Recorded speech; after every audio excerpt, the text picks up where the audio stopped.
Microphone check. It's been a while since I did a podcast. Okay, welcome to the One Life One Chance podcast. I'm your host, Toby Morse. Today we have a very, very special guest, my friend for a very long time, and we got to tour together. I don't know if it was a year ago now. Maybe long, I think it was a year longer, right? 2019, though, maybe. I think it was 2019, yeah. Welcome to the podcast, Mr. Andrew Black. And that's your real last name? That is my God-given birth name, Andrew William Black. Such a cool name. Well, thank you, man. Thanks for having me on, man. It's good to see you. You too. I haven't seen you in a minute since the pandemic. Before that, I'm trying to think when you lived close to here before. I forgot you lived in Long Beach now. Yeah. Thanks for coming up. Appreciate it. Of course. I used to live right around here. I was at like Venice and La Cienega, like when I first moved out here in 2011. And then, oh, you were? Yeah. So it's kind of nice coming to my old neighborhood. Back to your hood. You like the Dave Grohl of hardcore. I am. Yeah. and your looks, and because you come from that area too. You're from D.C. though, right? Yeah. Born and raised? I was born around like Albemarle and Tenleytown. Like, and then like I spent like my formative like teenage years like out in Maryland. Like, yeah. I can talk a little bit more about that or. Yeah, for sure. Yeah. People love to hear the story. So that's where you kind of grew up? Basically, yeah. Like it was kind of nuts. It was like when I was a little kid, I remember because there was a Hechinger, like basically right like around like AU in Tenleytown, Wilson High School, Fort Reno. Yeah. Like right where Albemarle crossed over Wisconsin Ave. That was the closest metro stop to it. And then just like a little bit northwest of there, we lived in the 4200 block of Albemarle. Listeners know where that is? It's like a known kind of place. I don't think so. Okay, I mean, like it's just like it's just like this little pocket of Northwest DC. Yeah. Excuse me. I mean, like some people might recognize like Wilson High School in Fort Reno because that was the place where Ian and I think Jeff Nelson, Ian Mackay went to high school at Wilson. Gotcha. And Fort Reno Park, right across Chesapeake had Street. Those shows, right? Yeah, they had the summertime shows where during the '90s, Fugazi would like annually kind of close the summer session out. Yeah. And so, but just a little bit northwest of there, on the other side of Wisconsin Avenue, like my pop and my mom bought this house, and like it was just a nice little neighborhood, and like it was. We could walk to the park, and see like all of our friends, and like like in the 80s in DC, it was Chocolate City still. You know what I mean? So like it was like, and we could get on the metro, and like it's crazy that like I was thinking when you asked me to do this podcast, I was thinking about like the things that have come into the orbit of my life that then come back years. Decades later, full circle. And one of my earliest memories, I remember just like taking the metro with my mom to the museums because all the museums in DC were free. So like pretty much like as a young kid, as like my formative memories were developing, I remember like getting off the metro, and before you reach the street surface, like just like as you got closer to the escalator and going up, you would hear this like. Gogo, right? What exactly? And you're like, and you're a little kid. You have no idea what this is, but you kind of like hear this pulse, and then the escalator comes to the top, and you walk out the metro subway turnstiles, and you see a dude, a black dude. Who may or may not be homeless. You don't know. You're just a young kid. You know what I mean? But you see this guy with like, it looks like he's got as many arms as Vishnu, like playing like, like trash cans and like shopping cart. And like in my young mind, I'm just like, this sound, this pulse, it's like heavenly. Yeah. Wow. And I had no idea what go-go music was at age 3, age 4, age 5, as my mom has me taken down to museums. It was the soundtrack of the city, yeah. And it's just like this pulse. And if the subways are the arteries, then like there's the pulse right in the arteries of this city. And like I swear to God, like if you lived in and around DC, it's like that pulse, that beat, that energy. Beat would just hit you. And you'd be part of it, Do you have brothers and sisters? I had a brother who passed in 1996. Wow, He was. I kind of come from like a line of like alcoholics and addicts and stuff. Man. So I'm incredibly grateful to be sitting here today. Yeah. Drug free, alcohol free. Yeah, I'm grateful to have you here. With the vegetarian diet because last year 2019 when we toured, I was like smoking like a chimney. Oh, that's right, you were. Yeah, cigarettes. Yeah, that's right. Me and the road crew, we were just like blazing it every day. But like road crew meaning one other person. Yeah. I just got back to this point in my life where I just feel like that fucking 15, 16-year-old kid again, where I'm just like, I don't need drugs, alcohol, like smoking. Like, were you partying when your brother passed? No, I was straight edge then too. Okay. Like it was kind of, okay. So like after like we lived in DC up until I was probably like 5 or 6. And then my pop had this like farmhouse fantasy. Like, so he bought this house out in Seneca, Maryland.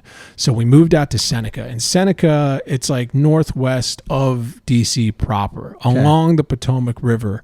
And there was a canal system that was built that went from DC all the way to like the Great Lakes or some shit, the Scioto Canal, I think. Okay.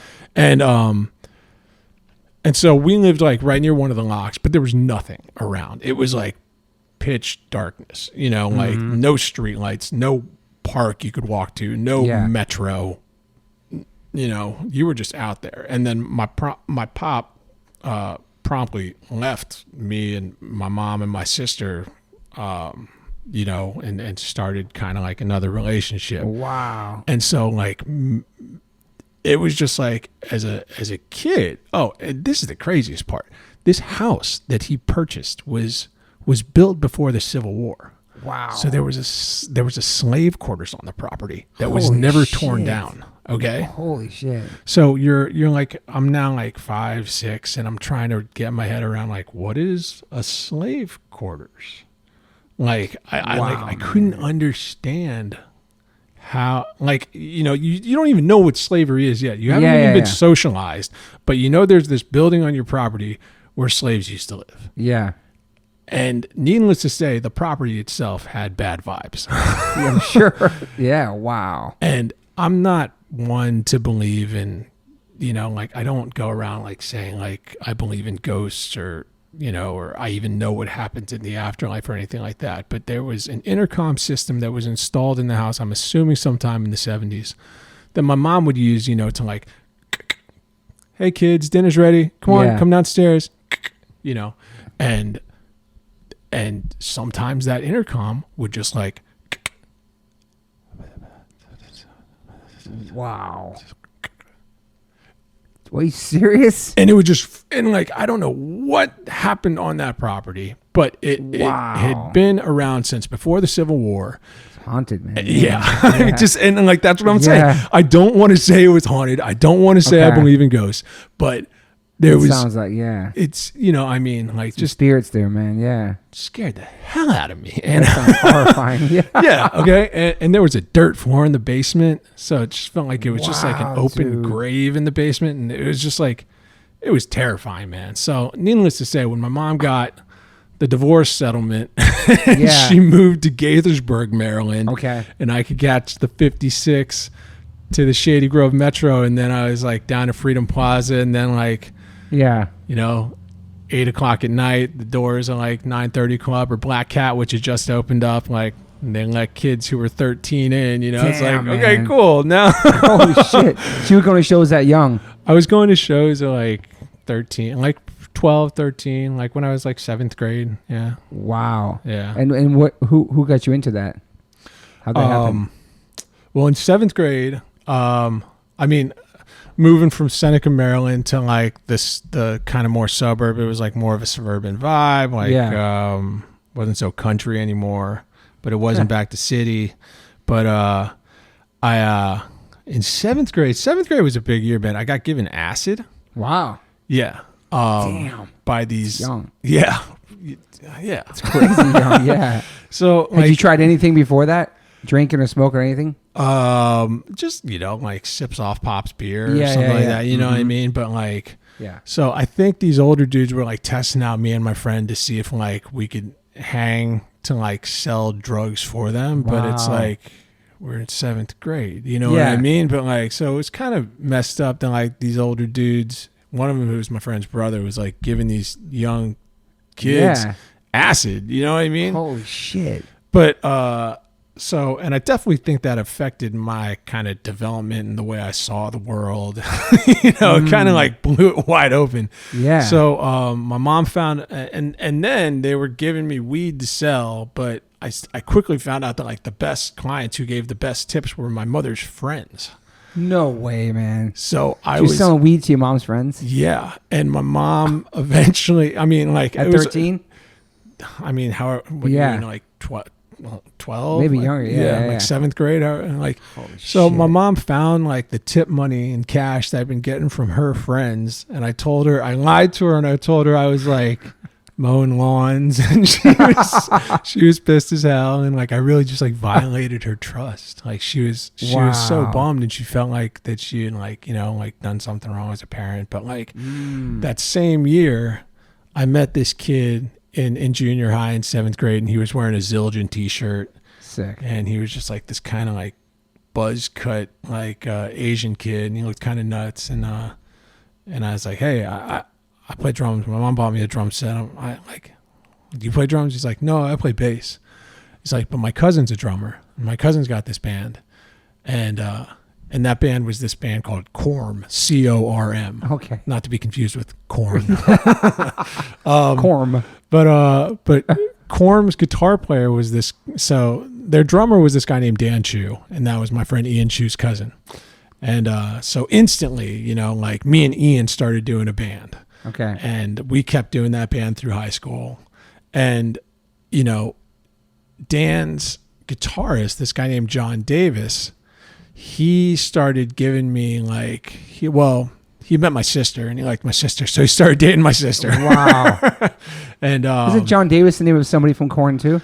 I think so. Jonathan Davis. Wow. So the guy in Korn, his name's John Davis. Holy shit. That's fucking crazy. This is way before Korn too. Yeah. Okay. Go ahead. Sorry. It's maybe a year or two, a couple years, Okay. but so That's crazy. he would give me, you know, so he started dating my sister, and like, you know, Nirvana had already broke by that point. So like I was into like, you know, the rock you could access via the radio and stuff. Yeah. And the hip hop you could access via the radio. But it was John Davis and Dan and Ian who first started like being like, oh, well, you know, check out Fugazi, check out Government Issue, check out, you know, Teen Idols, check out all this Dischord shit. Okay. But also, you know, like, you know, check out like all these indie bands, like, and there were so many bands that had like female, like singers, guitar players, drummers, like, there was Madhouse? Remember Madhouse? Yes, I do remember Madhouse, but I never got into Madhouse. Okay. Like, it was crazy because it was like the bands that I was first introduced to, that like I was like, whoa, there's so many like women in this scene, like Velocity Girl and this band called Tsunami that was on this label called Simple Machines that Dischord had like a really like complimentary relationship with. Okay. And that was, I think, Jenny Toomey and Kristen Thompson ran Simple Machines. Okay. And a girl named Sarah Shannon sang Velocity Girl.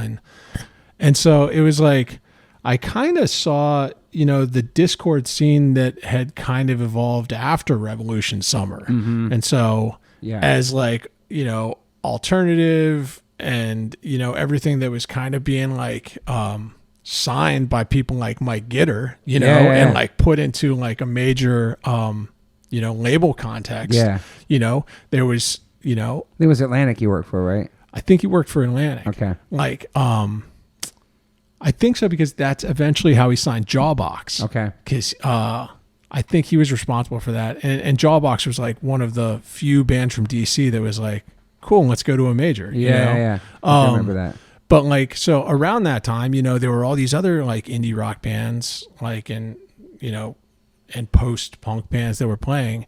So I kind of got introduced to like, oh, here's what Dischord is doing now. And I saw Minor Threat, and I saw Government Issue, and I saw Teen Idols and Marginal Man, and like I'm like, oh, like that's what happened before. Yeah. But hardcore, like when I first got introduced to like this world of independent music, I didn't realize that there was still a hardcore scene going on. You know what I mean? Yeah. It was so like through John, and you know, I got the access to like what Dischord was doing now. Yeah. In 1993, 94, 95. Yeah. You know, and then while I'm in high school, I meet this dude named Faraz, and he's friends with this guy named Dave Nada, who went on to play in bands like Medic and Day Nada. Okay. And now he's a pretty recognized DJ. He Awesome. created this genre called Moombahton. That's like Moombahton? Yeah, he's got a label called Hermanito. Okay. Hermanito Records, and John Davis. If anyone wants to check him out now on Instagram, I think his handle is UMD Punk Collections. Okay. And he's got an amazing archive of like old DC flyers and stuff. Wow. It's insane, the stuff, and everything he's getting together, he's archiving for the University of Maryland too. Oh wow. Because he works for University of Maryland. It's awesome. So, and John was kind of like, he definitely took a page from me in Makai's book, where he was like an archivist, a zine guy, like a collector and hardcore historian, / hoarder. Yeah, totally. Okay. And so I think like, you know, John's work ethic, you know, kind of mirrored Ian's, and so Ian Mackay saw a lot in him, and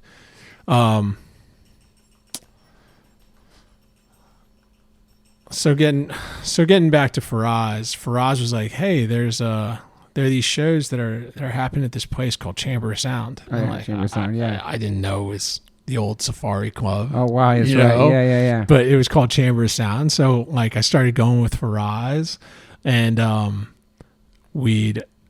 and that's where I first got your 45. Oh wow. The one with the blocks on it. Yeah. I think I saw you guys with I think it was Mouthpiece. Maybe that makes sense. Yeah. Mouthpiece, H2O. I can't remember. A Chamber of Sound.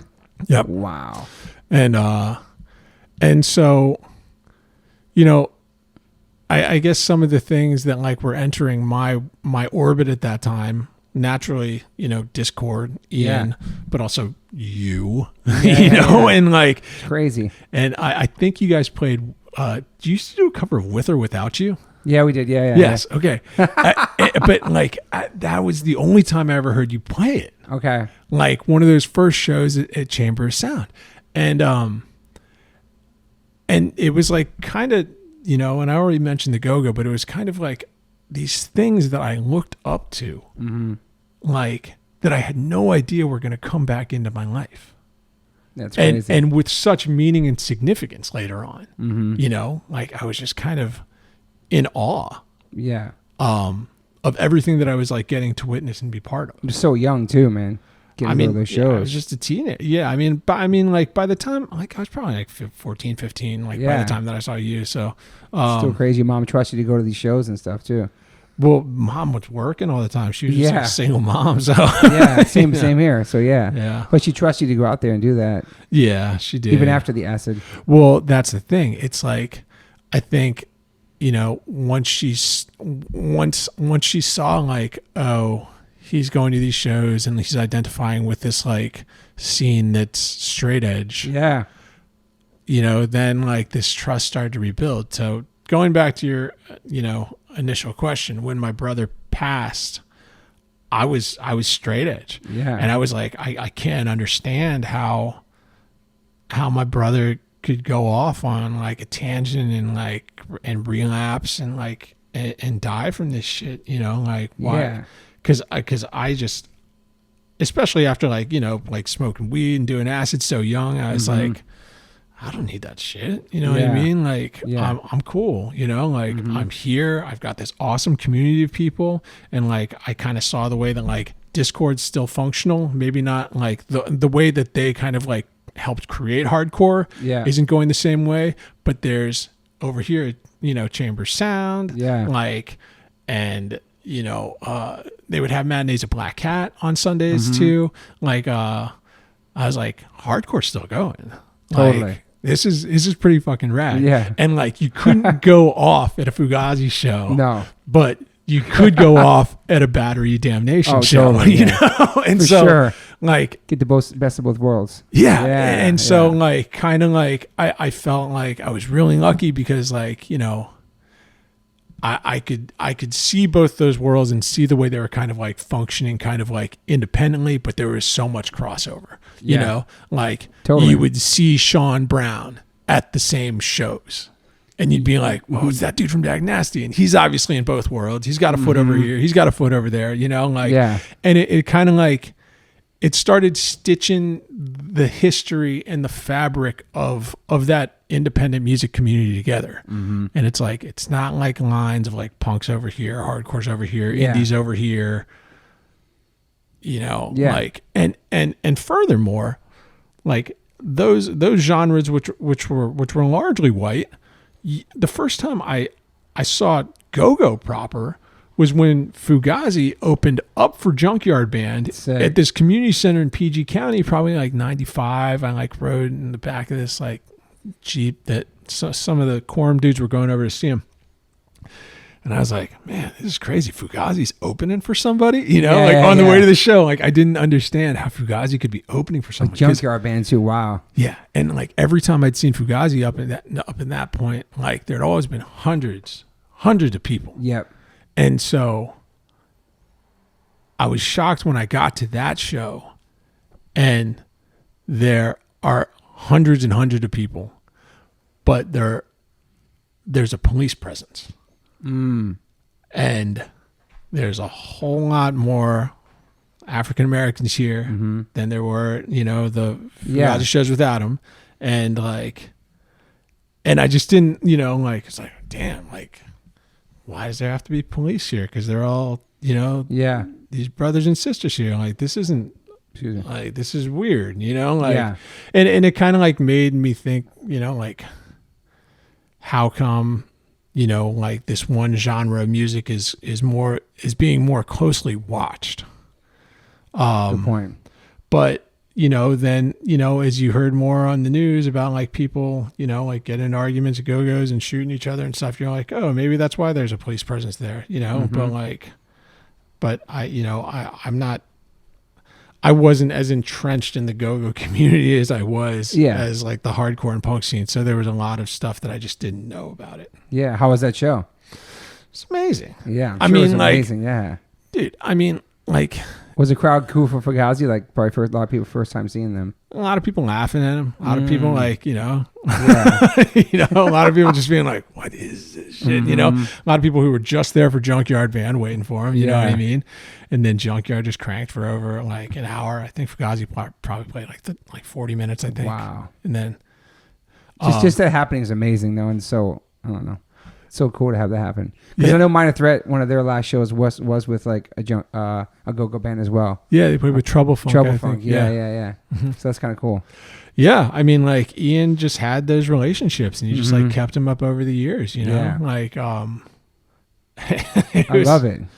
I think seeing the way that the Go-Go community kind of like used local dollars, you know, and they were just like, yeah, this money's coming from everyone in the community, you know, and this is going to be our bread and butter, and that's cool. Yeah. And guess what? We can take some of that bread and butter money and we can feed ourselves, but we can also help our community. Yeah, I love that too. And so I think seeing the independence of the Go-Go world, along with seeing bands like The Obsessed, you know, really had an impact on Ian. And I mean, that just trickled down because I mean, like, it made everyone like my age who like witnessed this independent music and like John Davis just being like, I'm gonna do it myself. There's no other way about it. I'm gonna do it myself, and I'm gonna find my allies who are also interested in functioning in an independent manner. I love that. Yeah.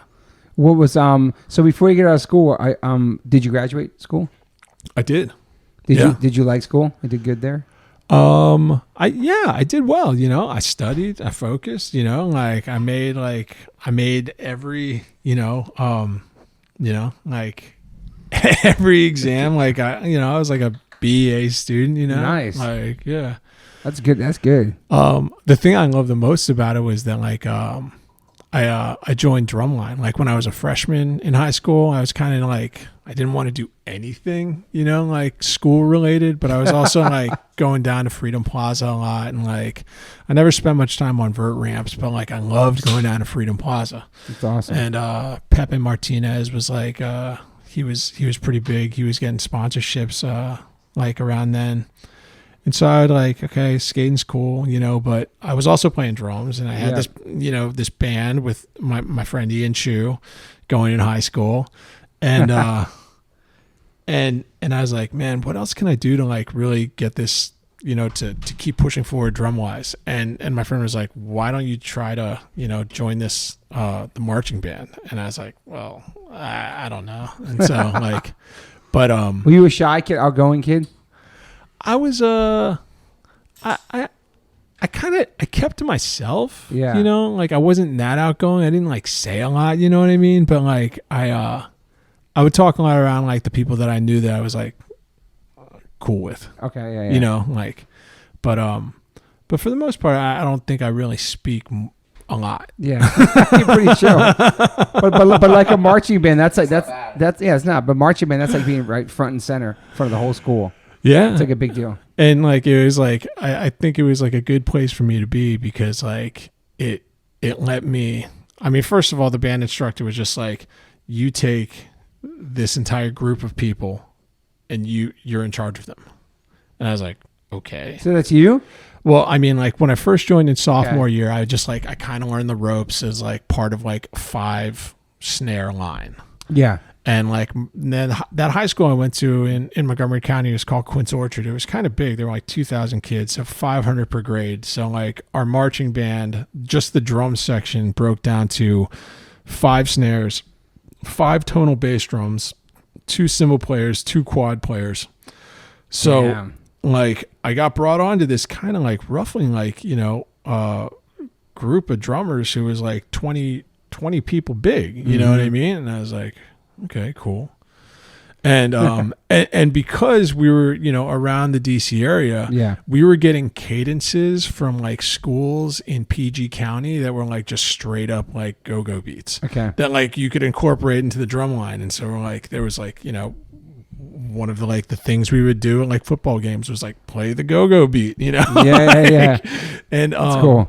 Yeah, it was awesome. Like and so after my sophomore year, all the seniors who were leading the drum line, they all graduated. So in my junior and senior year, that's when I became like in charge of like the drum line. And that's awesome. Yeah, and I mean, I think like at kind of a young age, like I was like, okay, it kind of forced me into a position of leadership. Mm-hmm. And since I wasn't really the kind of guy who like had like a lot to say or like kind of like a big mouth or a big attitude or a big ego or a big personality. Well, a lot of responsibilities either probably at that time. Yeah. That's a big one. I just kind of like, it forced me to kind of like a younger age to like have to lead by example rather than like just saying and then not doing. Yeah. So follow through. And I was just learning too, I mean, there was so much stuff like, snare vocabulary, snare articulation, reading notes because like the bass drums were tonal. They had different sizes to them. So like, it was really difficult, teaching, like the dude who like marched 3rd bass drum to be like, all you have to do is rest, rest, rest, rest, rest, rest, rest, rest, did it, rest, rest, rest, did it, rest, rest, rest. Like you're part of a larger piece. The whole line is going like, and there's 2 hits for the 5th bass drum. There's 2 hits for the 4th, so like it was a challenge because like I was just like learning as I went, but it put me it put me exactly where I needed to be, Yeah. And so what were your goals when you graduated? What did you want to do? I mean, I wanted to keep playing drums. Yeah. But I didn't know what I wanted to do. Like I was very, like many teenagers, just kind of disillusioned. Totally. And, like the political, it's like when you grow up in DC or around DC, it's like the local news is the political news. Yeah. So you're kind of getting a steady like diet of like President Reagan, President Reagan, President Reagan, President Bush, President Bush, President Bush today, you know, and you're just like, Jesus Christ. And then like, and the local news is talking about like what Senate and Congress did during the day. And so like, it's hard not to pick that stuff up. Yeah. And like, it was just like, I think disillusioned is a light term, you know what I mean? Yeah. Because you saw like the way that people were afforded to live in the district who were in places of authority, but then you actually saw the people who lived in the district who lived in absolute poverty. Yeah. And so I guess what I'm trying to say is that like at a very young age too, it was totally clear that like poverty isn't just something that happens. It's a 100% political and economic thing that gets legislated. And there are people who are 24 hours a day writing legislation to benefit them and keep others oppressed. It's fucked. So you started getting into that stuff like deeply?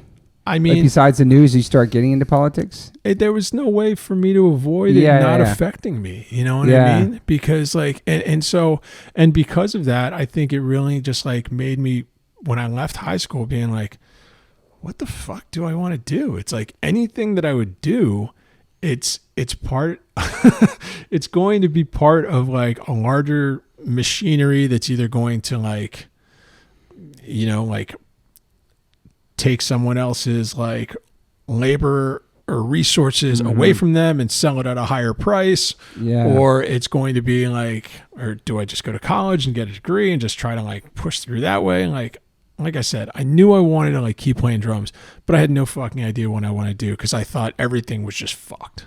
Yeah. And there was such a huge level of hate, you know, like in me for... Were you an angry kid when you graduated? So you're angry? Yeah. I mean, fuck like... the world, yeah. Totally. Like, I just fucking... I hated everything, you know what I mean? So hardcore and punk was a good place for you then? It was. I mean, and I mean... Probably saved your life in a sense, too. I mean, it saved my life because it plugged me into, like, something bigger than myself. Mm-hmm. You know what I mean? Yeah. And, you know, before I found independent music, it just like, I had this, you know, I always felt like when I was growing up, whether it was a TV or a answering machine or a VCR, everything fucking broke. Everything that my mother spent her hard-earned money into buying, everything broke or fell apart. Yeah. And this was, you know, the age before things needed software updates every 6 months. You know what I mean? It was just like when you bought something, you hoped it would just last for a while. Yeah. And when it didn't, I think that also really contributed to my disillusionment towards like the world and, you know, manufacturing and production and overall capitalism. Yeah. Because you're just like, okay, everything that I spend my heart, that my mom spends her hard-earned money on falls the fuck apart. I fucking hate it. Like, why can't something just work? Is this what we're doing? We're just tricking each other into buying this shit that's just going to fall apart. And it just drove me nuts. Like, and I just like, I didn't want to play. You know what I mean? I didn't want to play, but I had to. Mm-hmm. And, were you working out of school?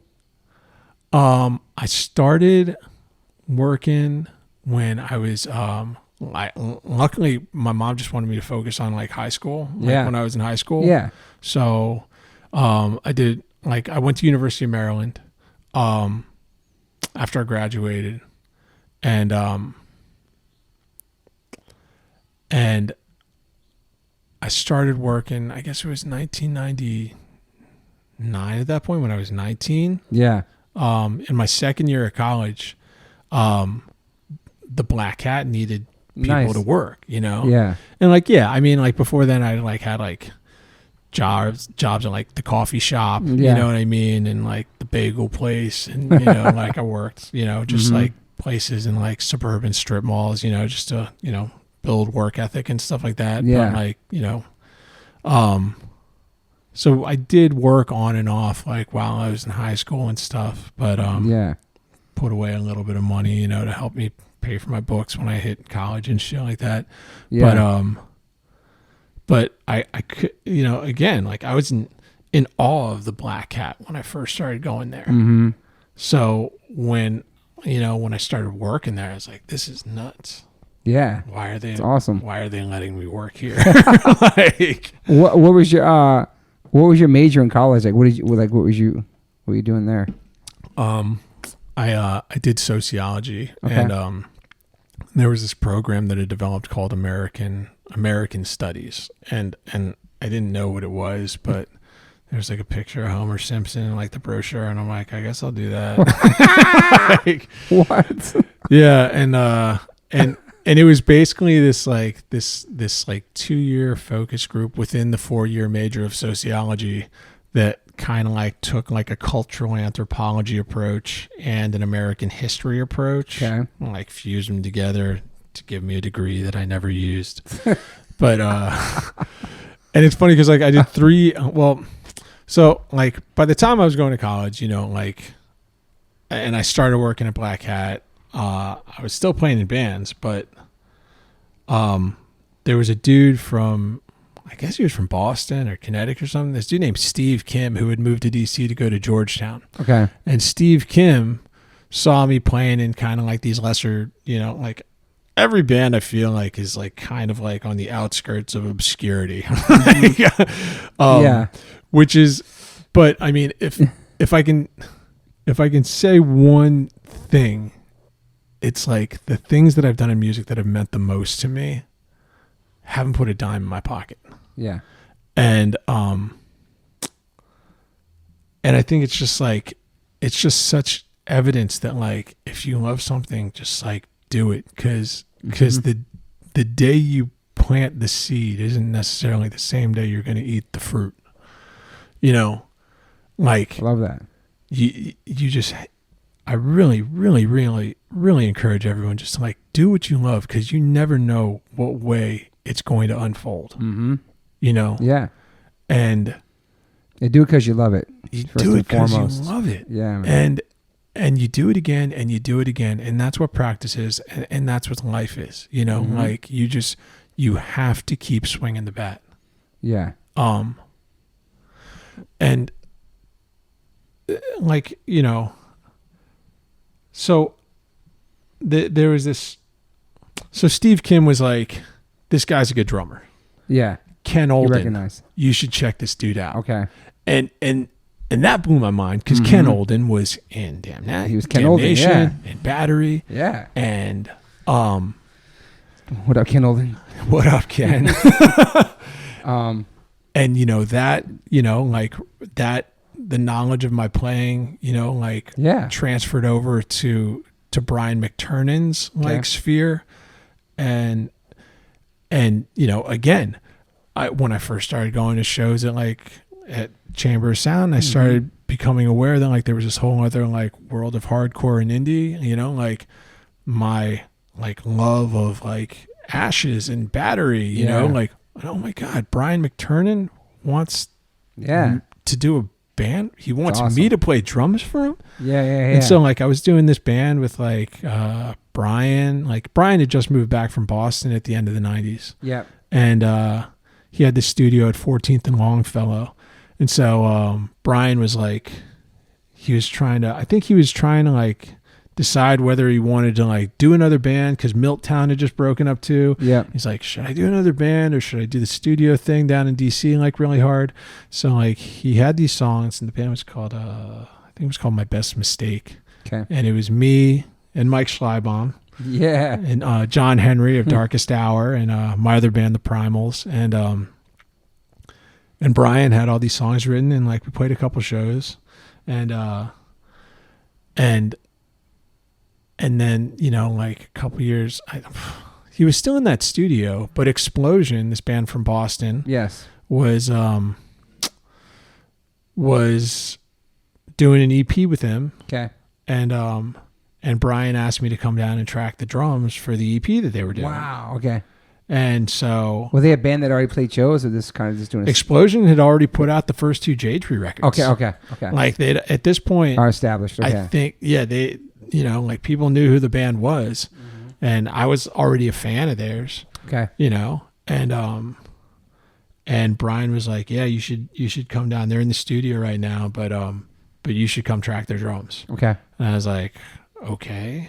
Wow, man. So I met the Explosion guys that day, and I learned the EP that they were trying to record, and I recorded those drums in a day for them. Wow. And you know, it was, you know, Brian McTiernan's kind of validation, you know, that really made me, I don't know, Awesome. it set me on this different course of playing, Yeah.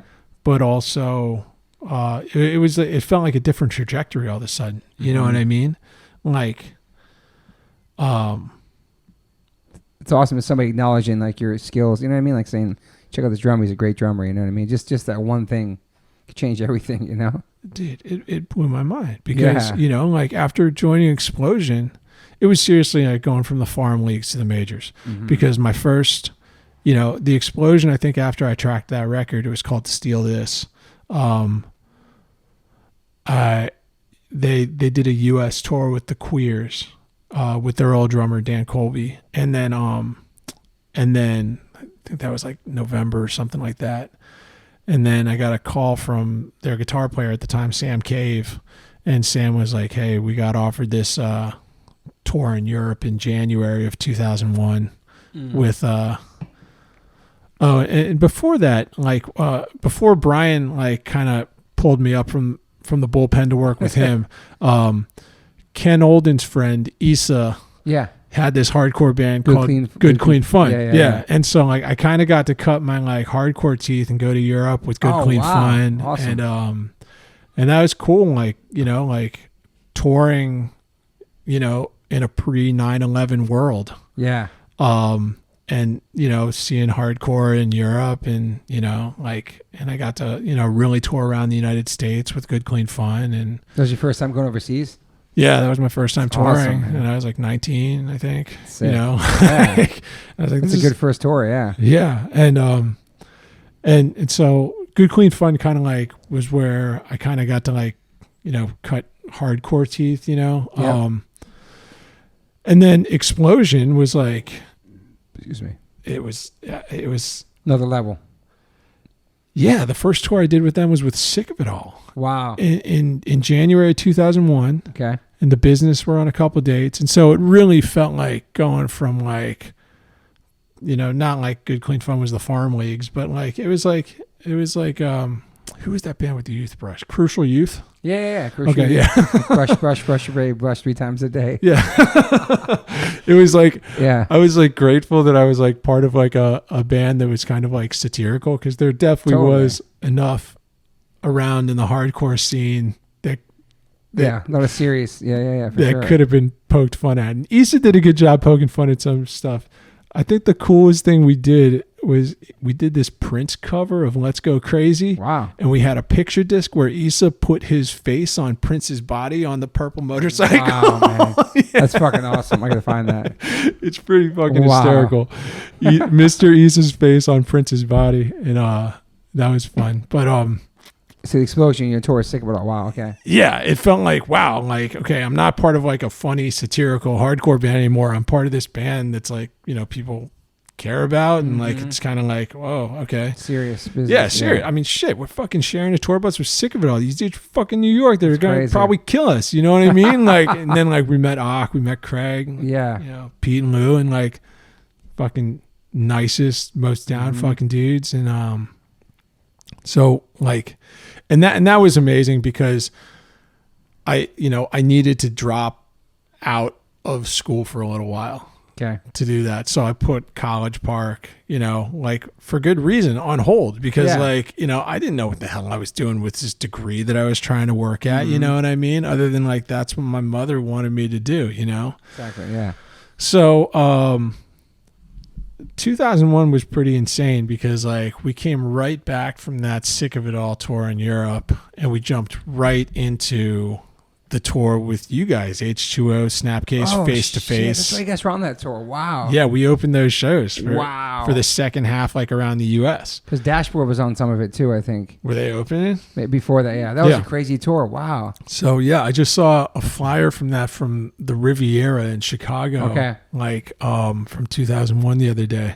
Damn. Yeah, that was a great tour. I remember that tour, Face to Face. Wow. Yeah. And so, and here, and now that like I'm sharing a stage with you, I'm like, this is kind of fucking nuts to me, because this is the same dude that I was like buying his 7-inch at Chamber of Sound, and I was singing along to like Temperature and you know, and now we're touring.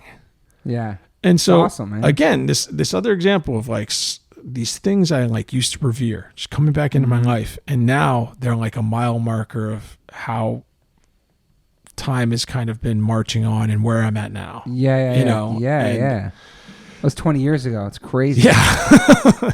Doesn't feel like it. That's great. That was a crazy tour. That was a really fun tour, man. Yeah. I forgot how long that was, but that was a great lineup too, man. What blew my mind was the dude who was tour managing that tour for Face to Face, Pyro, if you remember him. Mm-hmm. When Roger Gassman was doing Beyond the Streets in LA, like a couple years ago, I was talking about Pyro to like one of the dudes who was building the Venice Pavilion. Mm-hmm. And then like magic, the next day, Pyro just like shows up. Wow, he's an old school graffiti guy too. He shows up with like Risk and like man. Bagel from Venice was like there chilling, taking pictures and stuff. And it was just like, sorry.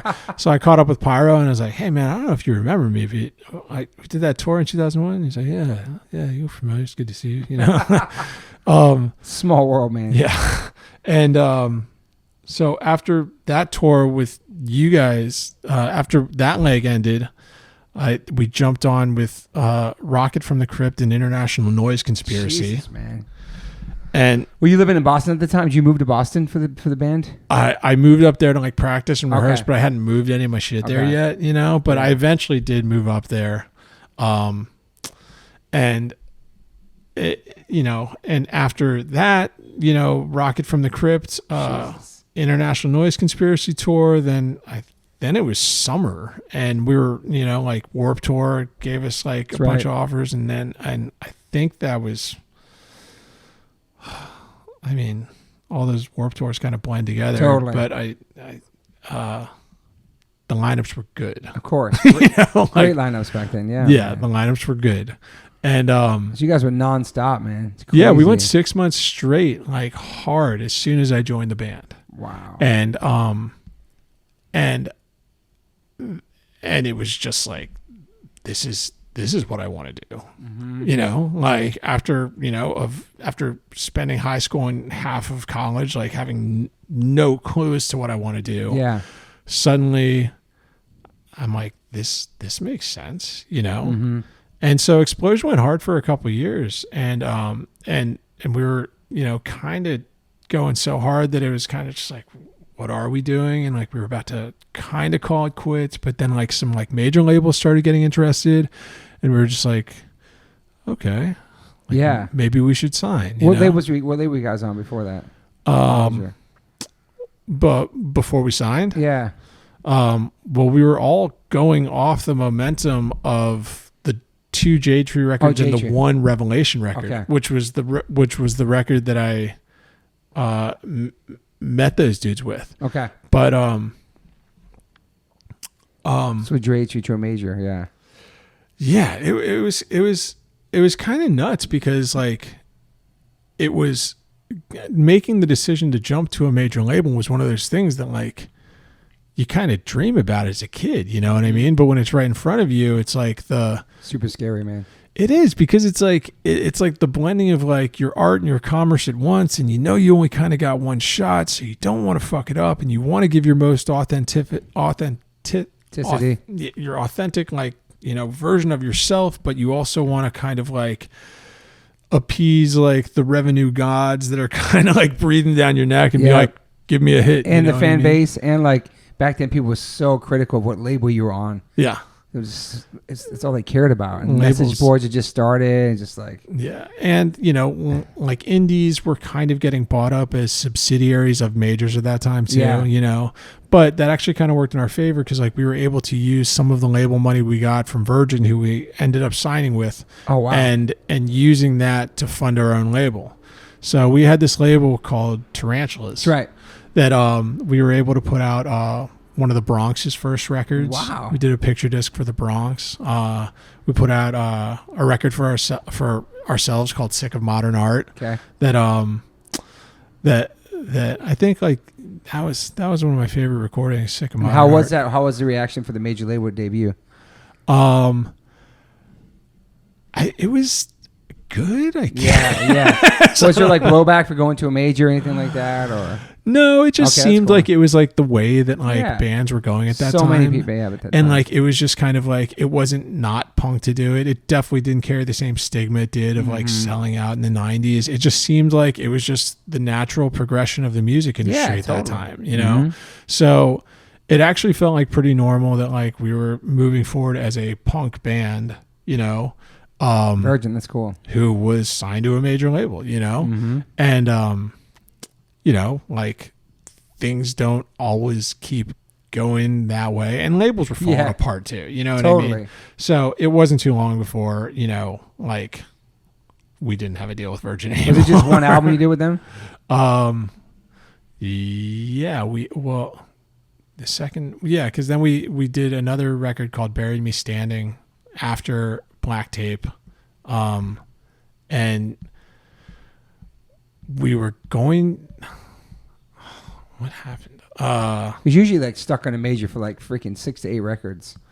Those deals are crazy back then. Yeah, I think I want to say Virgin like was merging with another. That's what happened to us. Our shit merged, so we got let go on the label. It was so perfect.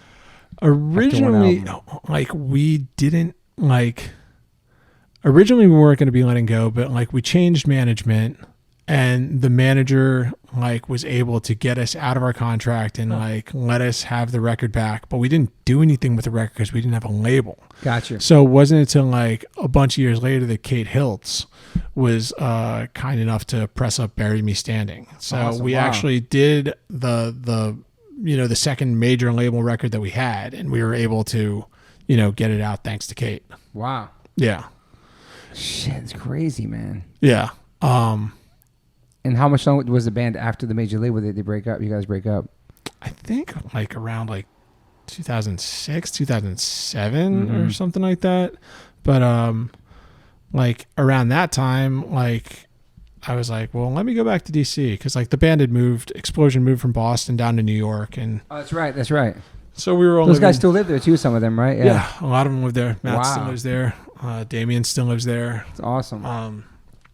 And so I moved from New York back to DC in like 2007, and the band's totally over.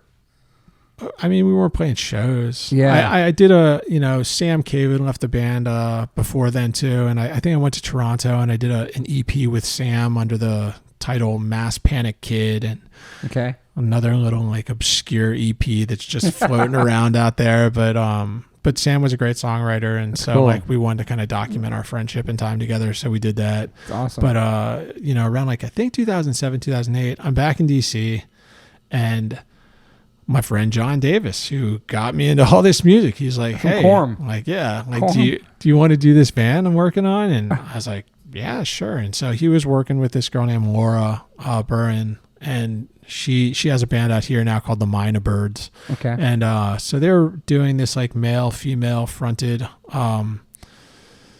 just like very very indie project. Yeah. And I was like, yeah, I'm into this. Cool, let's do it. And so I learned their songs, and I was playing for them, and we had a record that came out on Saddle Creek Records. Okay. And we did that for a little while, and then things kind of shifted shape, and you know that band, John wanted to go in more of like a power pop direction. Yeah.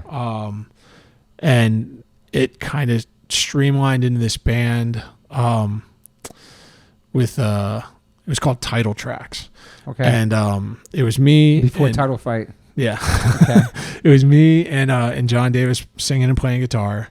And John, I was doing Explosion stuff. John started this band in DC called Q and Not You. Okay. And Q and Not You got they were running with like, this other band called Black Eyes, that was like creating this like turn of the century, like community, in DC, that Ian MacKaye was like, I'm into this. Wow. Like, I love what you guys are doing. He really appreciated just the energy that their scene was kind of resurrecting, that he hadn't seen since back then, the days of, Hoover, Kerosene, 454, Slant Six, Cupid Car Club, In the Wake of Nation of Ulysses, so kind of like the same way that he recognized the obvious energy that, was around Fugazi and everything in the 90s. At the end of the 90s, it was kind of like, everything was kind of flat. It was. And then at the beginning of the 2000s, Q and Not You and Black Eyes were playing like bills with each other, and they were just feeding off that same energy. We're just like, okay, let's see who can do better tonight. You know what I mean? Let's see who can have a better show. And Dischord really saw that and recognized it. And so John was playing drums for that band, Q and Not You at the time. So they had broken up, which kind of led him to doing the band Georgie James that was on Saddle Creek, and which evolved into Title Tracks and Michael Cotterman from The Loved Ones, and Kid Dynamite. He was back in DC, and he was playing bass. This girl Meredith Munoz was playing keyboards, and through John's past relationship with Dischord and Q&IU, the Title Tracks first 7-inch, Ian MacKaye says, "Yeah, let's put it out." Wow, man. So. Total full circle for you. That's yet again. Dischord release. That's fucking amazing, man. So yet again, I'm just this kid who grew up in DC and Maryland, who started feeling his place in the world and being part of this larger fabric of music and independent life and independent music. And the very scene and label that gave me meaning and autonomy and purpose is suddenly saying like, it's crazy, let's put out a record for you, and like when I've been tripping, dude, when I got the 45 back and I saw my name on that Dischord release, I was tripping. It's crazy, bro. Yeah, it's amazing, man. And did Ian come see you guys play? Yeah. Wow. He would see us play sometimes. You're probably tripping out, yeah. Dude, the most trip out time I ever had was this band that I was doing with Amanda MacKaye. Like, that's the homie. What up, Amanda? What up, Amanda? She's the best. We were doing this band called Sham Wow. Okay. And it was like kind of like a joke band, but like we needed to do it because it was part of this thing called Run for Cover. And Run for Cover was a cover show where all these DC musicians would kind of like break off into different bands and stuff. Oh, wow. And then they would do like themes, like and it was a benefit to raise money for Fort Reno Park, because as soon as Fugazi broke up and there wasn't like the annual like 1,000 people event that like people would come and donate and stuff like that, it was a lot harder to keep Fort Reno to pay Gus, the sound man, the guy from 930 who came out with the truck and did the sound, like there were expenses to Fort Reno. And so this benefit show, Run for Cover, became a great way to raise money for next season's shows at Fort Reno. So we did this band called Sham Wow, and it was a Sham 69 cover band. Wow. Where we dressed up the guy from Sham Wow, like with the khaki pants and the blue shirt. Holy shit. We just did a Sham 69 cover band. Like, that's amazing. To give you an idea of like some of the other bands that would play, like there was this band called Just Oats that played, I think, Hall & Oates? Yeah, but it was just Oates. It was like they came out and like one after another on stage, and it was just Oates, and another guy dressed just as Oates. Oh my God, it's fucking amazing. But so Sham Wow, we're up there playing If the Kids United, and Ian is off on stage, right, just kind of watching us, and Alec MacKaye, for whatever reason, like gets kind of wound up, and so he gets up on stage and he's singing with Amanda, and I remember just looking out over my kick drum and just being like, that's really Amanda, that's really Alec, and that's Ian over there watching us. Wow, that's amazing. And like it was just another one of those kind of like out of body experiences, like where you're just like, I'm here and I am so grateful for my life. Yeah. So what year was that when that record came out? I mean, ShamWow never released. No, not that one. No, the Dischord 7 inch. So I need some footage of ShamWow. I'd love to see that, man. I don't know if any ShamWow footage exists. Okay, that's kind of cool. It doesn't, but it's crazy. When did the Dischord 7 inch come out? I think it might have come out in 2008. Okay. But awesome, man. So yeah. You guys play a lot of shows in that band? We played some, like, I really loved doing that band because, you know, I mean, like it was playing music with the guy that got me into it. Yeah, it's cool. You know what I mean? Like it felt so much like home. It felt so comfortable. Yeah. And that's cool. You maintain a relationship throughout your whole life with him, throughout all your music projects and everything. Yeah. Awesome. Yeah. He's seen you grow too, you know? Yeah. I love that guy so much, and I owe so much of, like, you know, even me meeting you and me meeting Brian and, you know, like, and me, you know, working at Black Cat. And like, here's, man, there's so many different ways to go. You know, like when I started working at Black Cat, one of my first shifts, Mark Haggerty was managing. And I knew that Mark was in Gray Matter, you know. Great band. Super underrated, by the way. Listeners, check out Gray Matter. Incredible albums, incredible band, incredible live show, everything, man. This is so underrated, man. I listen to them all the time. They come up on my list, on my my play on my phone. I'm like, dude. And the craziest part was that Dante, who owned Black Hat, was the drummer for Gray Matter, you know, and Bernie, the guy who came on managing and, like, you know, helping me out more at Black Hat after Mark left for San Francisco. Bernie was like in 9353 and Nuclear Crayons. 9353, yeah. He played with Rollins Band. He like did 2 records with Rollins Band. Dante's father, Bobby, Bobby was always around. He was always in the kitchen whenever I would show up to work. And Bobby was, you know, baking the vegan chocolate peanut butter frosting cake and making the seitan and clearing the beer tap lines and stuff, because Bobby was the guy who owned and operated Food for Thought. Nice. And, you know, like, you know, Fugazi and Junkyard Band, they were one of my first shows. Like Hoover, Slant 6, Fugazi was another one of my first shows at Ritchie Coliseum, probably 1993. But I got to see this band called Severin that Mark Haggerty was in post Gray Matter at Food for Thought. That was like another one of my first shows that I went to, and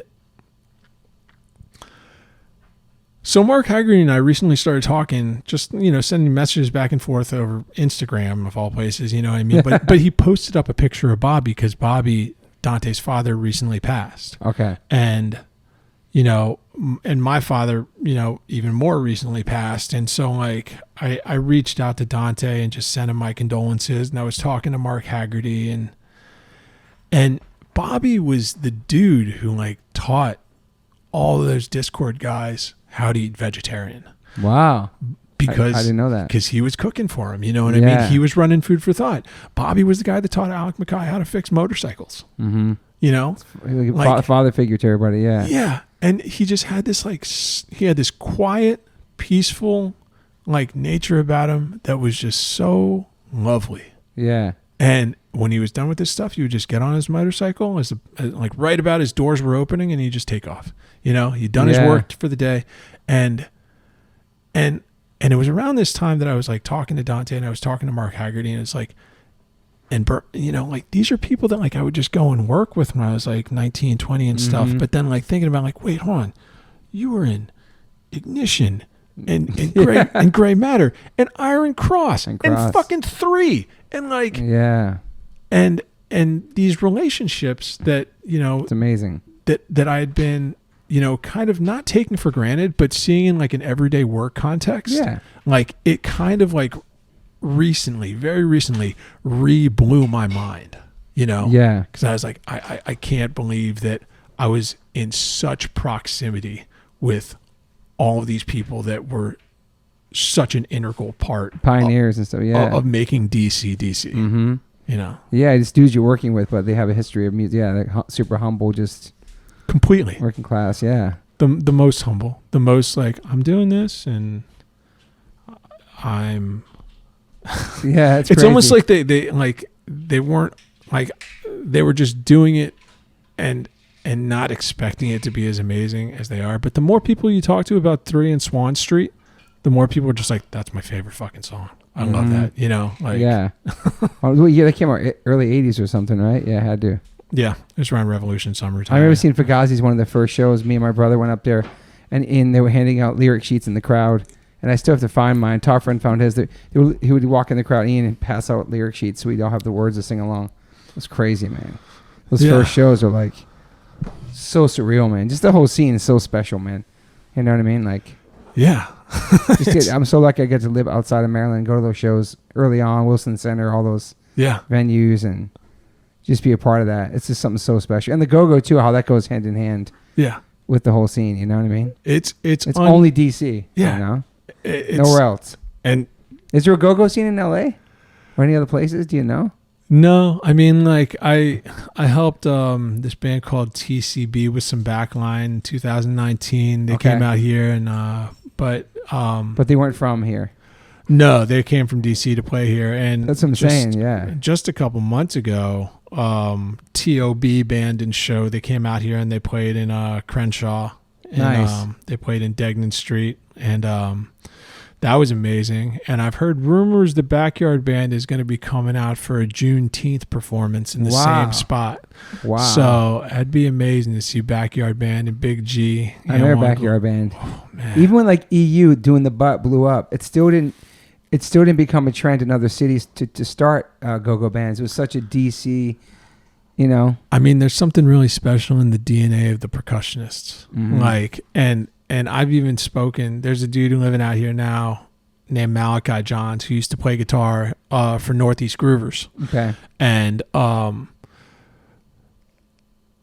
we were talking, and I was like, man, it's like we're getting a couple go-go bands out here, you know, here and there, you know, for like special performances and stuff like that. But like, what? Like, who else is out here? Like, what conga players are out here that I can link up with as a drummer and maybe try to start a go-go band out here? Sick. And Malachi was like, man, there's no conga players out here. and it's like you need, first of all, it's like you need the lineage. Like, you need people who understand the pocket beat of the conga, and you not only need people who know it, you need people who like have it in them, who have that crank in that pocket, and like they have that kind of like, as Buggy and Sauce from the Backyard Band are known as, the engine and the transmission. They need to work together to like develop that lock that makes it go. Yeah. You know, and so I mean, it'd be amazing if there was a go-go scene that could evolve. You know what I mean? Yeah. Like, I've thought about it in the same ways of like, you know, the Middle Class sounded different from Bad Brains, and Necro sounded different from, you know, Uniform Choice. But like, it's a good point. But how could you get that go-go DNA, and how could you kind of like replant it? So it could like take root in some other city. You know what I mean? Yeah. It's like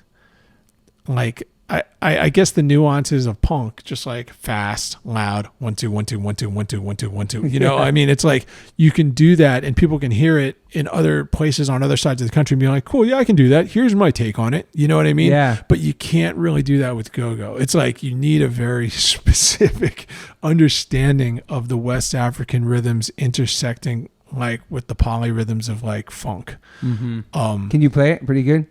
I mean, I can play it all right, but I mean, I'm just a white guy who just loved go-go. You know what I mean? Like, but I know you do. I know you like doing break beats too, stuff like that. Yeah. Well, I mean, like when I went back to college in 2008, I started my own label to fulfill like an internship credit, because I was like, okay, now that I'm done with kind of like Explosion and trying to like be a major label, so I started like a label just to print up 45s for drum breaks, and I called it Black's Records. Like, and the first 45 I put out, I sold the last couple of pressings of the first one to this guy in Alphabet City in Manhattan. Really? This guy named Jared Box. Was it the Dean Baltaloma sessions? It was not the Dean Baltaloma sessions. Okay. It was the first one was the AB's original breaks. Okay. And it was this. So I sold him the last I think 5 or 10 copies that I had of that first pressing, and he was. I was just coming back from some European tour when he hit me up, and I'm like, I'll be back in a couple of days. Yeah. I'll send you the records. He's like, okay, cool, because I gotta get him. We got this guy who wants to hear him, and so I'm like, okay. So I sent him to him, and then the following week he sent me this email with like an MP3 attached to it, and like the email was like, thanks to everybody who came out last night, like Zulu Nation was in the house, like even Queen Latifah came out. It was amazing. And I'm like, what? So I open up the MP3. And it's audio of one of my drum breaks that's, the most Gogo-centric drum break on the 45. Wow. And it's live audio inside of Santos Party's house. Yep, Santos Party House with Q-Tip going live over it. Come on, man. Yeah. So he's freestyling over it, or? He's freestyling over it. Dude. And he's calling out African Body. He's calling out Zulu Nation. He's like...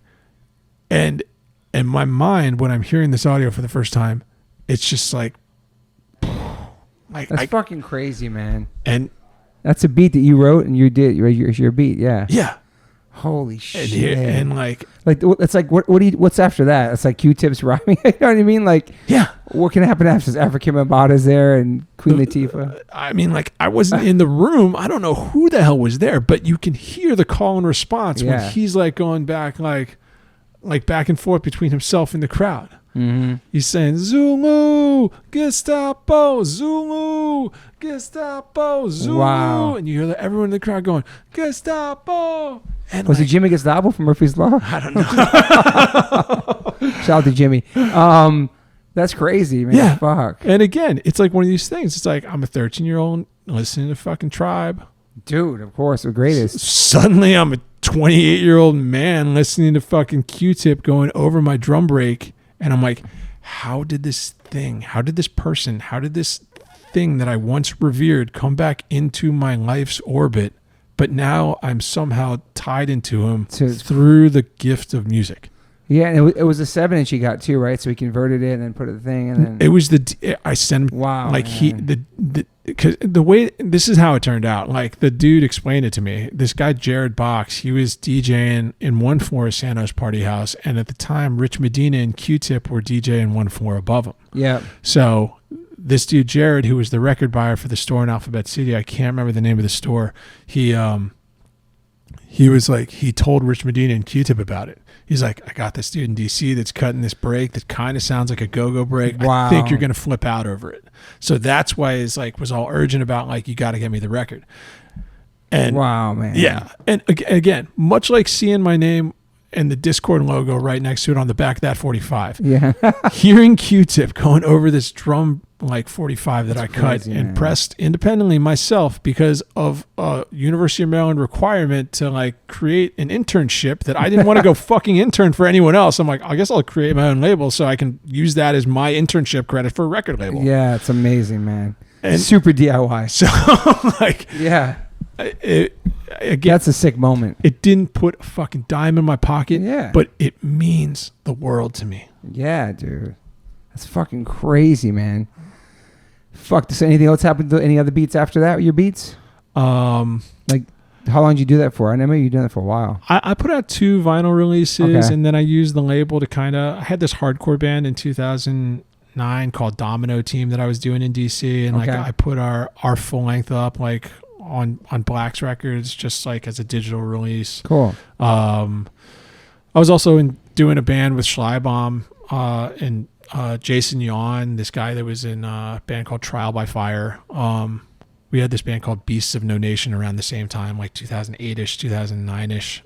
But then the Idris Elba movie came out, so pushing the band further into obscurity, we changed the band's name to Free Children of Earth.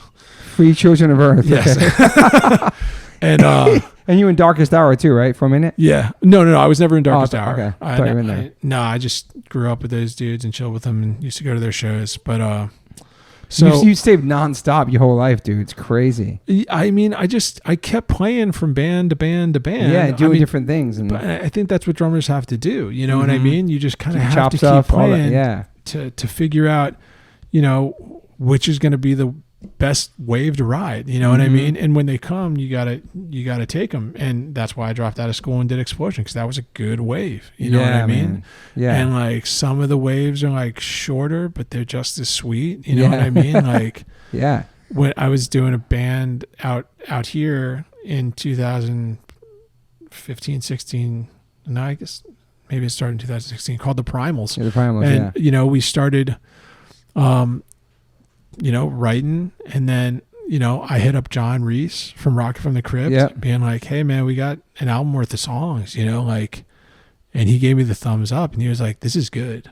Like, I want to do this record for you guys. That's cool. And like, it was it was John Reese's validation that was like, oh, we should find a label to like really put this out, which is how we ended up talking to Southern Lord Records, Greg Anderson of son. And that kind of that working with John Reese led to him asking me to play a show with Rocket from the Crypt. Yeah. Wow. Shit. And like, and I was not expecting it anywhere, but like when we were in the studio, I think John saw that like I wasn't the same drummer that he toured with in 2001 when Explosion was opening the shows for Rocket from the Crypt. Got you. He saw me as a different player. He saw the songs that I was playing for and helping write kind of evolved a little bit more. Yeah. And Mario Rubalcaba was going to be, I think his other band Earthless was going to be in South America at the time that Rocket got offered this show. So that's why John Reese was like, hey, can you play drums for me? And yet again, man, just some band that I looked up to like hell when I was a teenager. Yeah. Suddenly, I'm in the driver's seat holding the tempo together. Like, it just... So you played one show with them? I played a show with them. We played with Deftones at Petco Park in San Diego, and it was a great time. Dude. Yeah.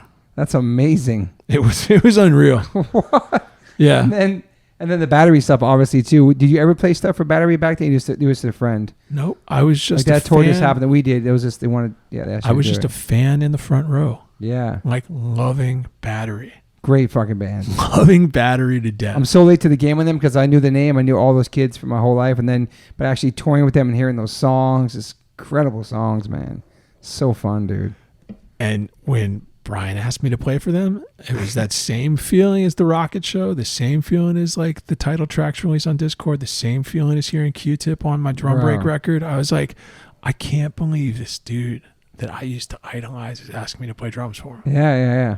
And then we're on a tour bus in Europe together. That was crazy, dude. It was such a fun tour, man. And I mean, I think that's why I just like really, really, really want to reiterate, just like do what you love, because you never know how it's going to unfold. Or where it's going to take you. It's an insane journey. Or where it's going to take you. Yeah. Mm-hmm. But I like how you also stepped up and you do like, you're doing production and stagehand and all that stuff too. Behind the scenes shit. I mean, I went in that direction. That was Golden Voice? I did end up working for Golden Voice and running a stage at Coachella. Yeah. And like, I think I like doing that because I realize like when I'm on tour, like what do I want when I come into a venue? You know what I mean? I want someone to be like, here's your dressing room, here's the Wi-Fi, here's your stage time. Whole different appreciation for it. Eat, you know what I mean? So like I wanted to like make, and a lot of the times it was people that like I knew they were playing the show. Yeah. So it's like I wanna give you a sense of like home while you're on the road. I want you to feel, and honestly, the hospitality at Black Hat and 930 coming up, like when you go around the country more and more, people were just like, I love the salsa at Black Hat. Or I love the food at 930 Club. Yeah. I love the dressing rooms at 930 Club. I love the stage hands at 930 Club. You know what I mean? So like in DC, it's like there really wasn't like a line between like the production people and the ones working the show versus the guys that were on the stage. Yeah. As so much there is out here, where there's definitely a clear line between like, are you building the stage or are you playing the stage? Exactly. Yeah, for sure. You know what I mean? Yeah. And so for sure. I'm grateful that, I can be of service. And also it seemed like a natural progression because like, yeah, hell yeah, I'll be around this show and get a check at the end of the night and not have to split it with 5 other dudes. Yeah. Yeah. Yeah. Sign me up. And so, it's brutal. Like, doing the stage stuff out in Coachella. I did it once for Golden Voice. It's brutal. Yeah. I was out there for like a week or something in the hotel with my friend. Oh. So I was doing Golden Voice stuff here at the Fonda. That was so fun. Yeah. Just stagehand stuff there, but when you got a venue that's built and the sound system's in place, it's a cake. It's a piece of cake. in the fucking hot ass sound of Coachella, it's gnarly, man. It's metal stages and stuff. Not fun. You did it a couple times out there.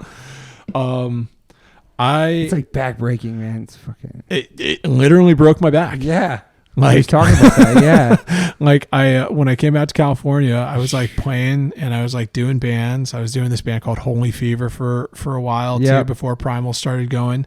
And,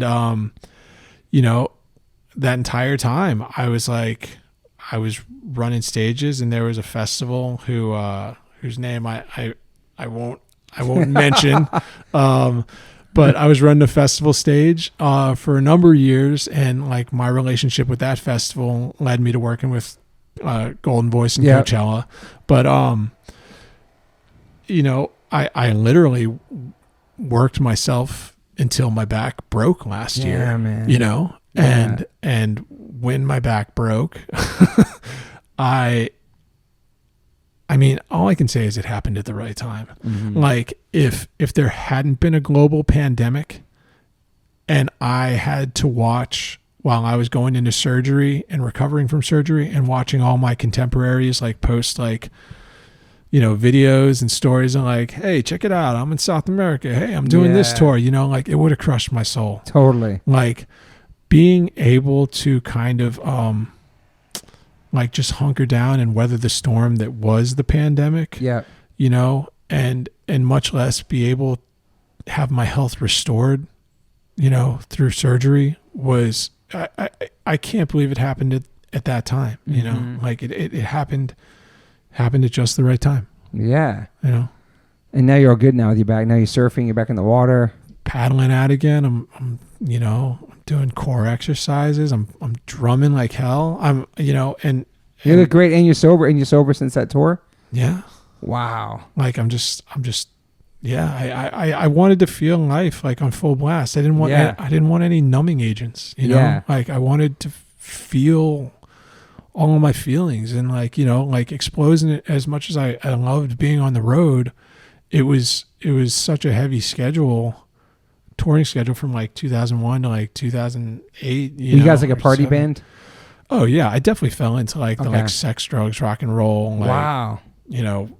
I was I started smoking cigarettes again. And, like I was just like, smoking. Yeah, I was just like doing a lot of stuff that like I wasn't really stoked on, but it was just kind of like what you did because that's what people on the road did, and like obviously not everyone because like, you're just a shining example of how to just like absorb life and just shoot it right back. You know what I mean? Yeah. But like, thanks. But I, like I played that game, you know what I mean? And I put a couple miles on the old, engine, but there's something that just feels so much better and so much more receptive about not feeling the need to numb out. Yeah. Yeah. Back to your brother, when your brother passed, you were like, yo, I'm never going to drink again. I'm going to stay straight as forever. Now that my brother passed like that. Or you were just like, I think it just made me like, I was like a combination of like angry and sad because I was like, he didn't need to do this. Like there was a part of me that was just like so enamored with like straight edge culture and like, the way that like, the Dischord guys like lived and, just made me think like, if only my brother had like been able to like see or absorb some of the stuff I saw. Yeah. But it's also ironic because my brother was the first person who ever pulled me on stage to play drums in front of people before. Wow. Like we were in like Western Maryland up in the Panhandle and he was like playing at some like restaurant bar on a Saturday night. And I was like, he was like, come on, why don't you play this one with me, Wow. Was he a lot older? Yeah, he was like 15, 16 years older than me. Oh, He was wow. he was my brother's, he was my dad's son from his first marriage. Got you. So, but, he was always in and out when I was growing up. So he felt like a brother to me. Yeah, man, yeah. Wow. Yeah. And so, like, it really made me just sad, but, Yeah. On the other end of the spectrum, I had a sister who was so loving and supportive and still to this day is, you know what I mean? That's awesome. And that really, I think that sense of, just companionship and friendship and just like there-ness really balanced out like the void that my brother's loss created, For sure, yeah, man, yeah. Yeah. Damn, so then it was just you and your mom after that. And my sis. And your sister, yeah, that's right. Yeah. So is she younger? My sister's 3 years older than me. Okay. Yeah. Was she ever into punk or any of that stuff? She sang for the first band I was in with Ian Chu. Sick. Yeah. Sick. Did she go on after, like, to stay involved in music and stuff, or no? She just did her own thing? Yeah, she worked on music here and there. Yeah, you know what I mean? She had bands, but like, she didn't. She was more academic, Okay. Like she went into teaching. And, that's cool. That's awesome. She got her PhD, so she's Dr. Black now. Yeah, Dr. Black. That's hard. Can't fuck with Dr. Black. No. And your mama comes to your bands play? My mom used to, yeah. She would love seeing Explosion. That's so cool. One time she came down to Capitol Ballroom to see us play, I think. Wow. Yeah.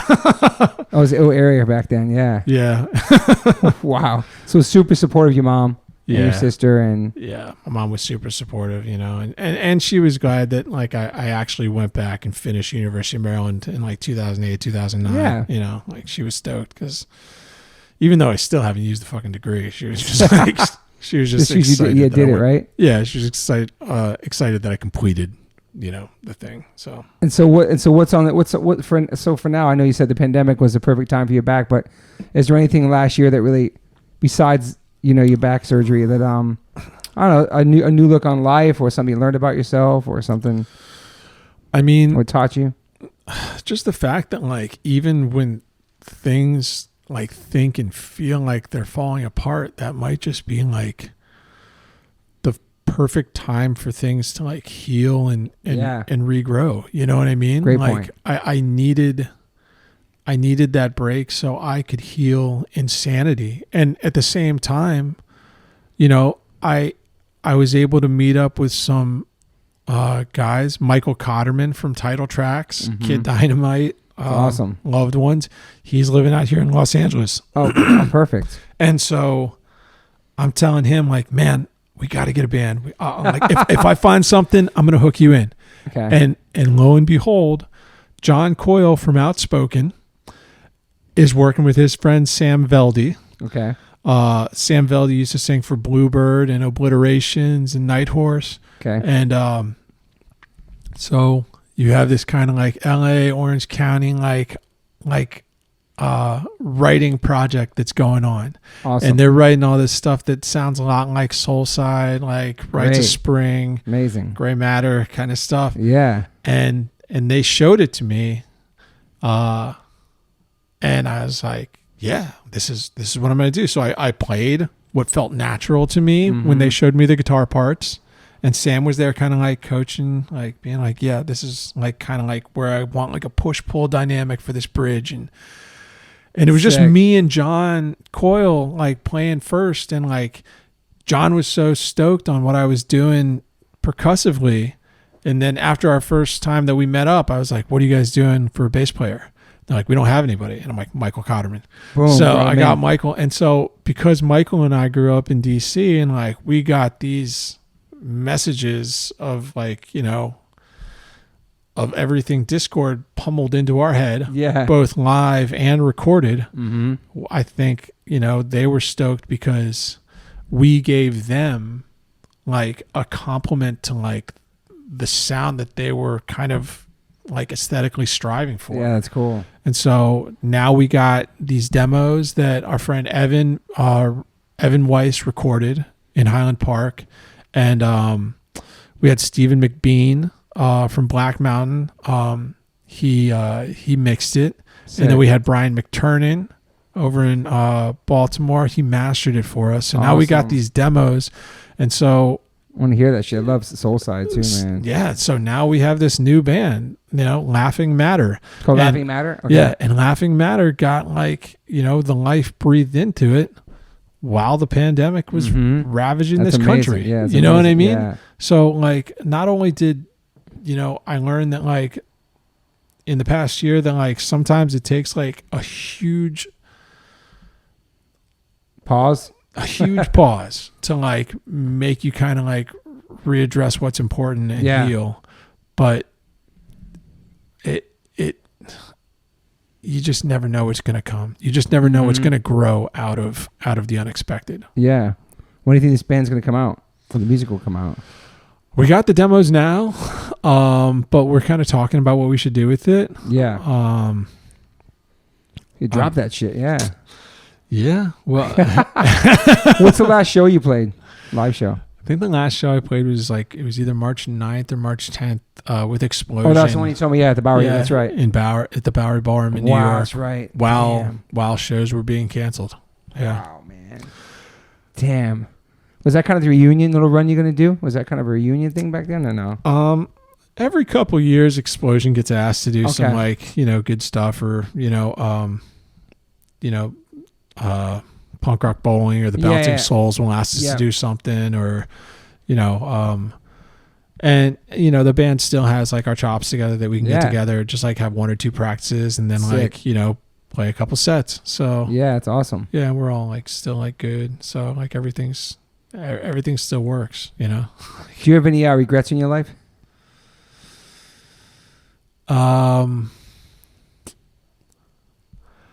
I think I regret holding on to trauma and hate for so long. Gotcha. You know what I mean? I think I used, shit that happened to me when I was a kid and the hate I felt towards the world in the complete wrong way, and I shut myself off from a lot of opportunities, a lot of Yeah. So I think my one biggest regret is that I didn't drop my emotional, spiritual, mental baggage sooner. That's a heavy one. That's when did you drop that baggage? I mean, every day. Every day you drop it. Every day. Yeah, it's every day, right? Yeah. It's just like drums. It's an ongoing practice. You know what I mean? And sometimes it takes the form of meditation. Sometimes it takes the form of talking with those who have passed. You know. Sometimes it's just taking my hand and putting it on my heart and just saying you got this. Yeah. You have everything that you need right in here. Yeah, I love that, man. Damn. You consider yourself an optimist or pessimist? I think I'm a realist. That's what my wife is too. My wife says the same shit. She's a realist, yeah. But I do think, the natural order of things is to repair itself. Yeah. You know what I mean? I can't explain why bones knit and skin heals. You know what I mean? But there's something miraculous about the healing quality of our organic physical frames. It's true. That's amazing. Yeah. And that's the thing. It's it takes a lot of time to get to this point of even awareness of that. Look, we've been talking for an hour and now we're just getting to how miraculous it is that we're just sitting here speaking with each other and enjoying each other's presence. Yeah. You know what I mean? It's heavy. And a lot of people get so absorbed with the pace of this world that it doesn't get arrived at by a lot of folks. It's it takes patience, it takes conversation, it takes dialogue, it takes but here we are, this fucking beautiful place. Yeah, it's crazy. That's a really great point, man. Fuck, I learned so much about you today. Really, it's so amazing. You know what else? I mean, not to take it to a funny part, but you look like Ben Affleck. It's crazy, bro. Did people ever tell you that? And you talk like him too, with your mellow vibe. It's It's crazy. You like a mix between Ben Affleck and Dave Grohl. It's wild. When my hair is short, I look like Ben Affleck, and when my hair gets long, I look like Dave Grohl. It's fucking crazy, man. Would you have like a top 5 influence? Doesn't have to be top 5 hip hop or some top 5 artists or somebody that really inspired you and changed your life when you were young? Or I mean, Ian MacKaye, 100, yeah. John Davis, Tribe, sick. Dave Grohl. Yeah, man.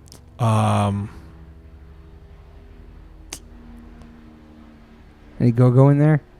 You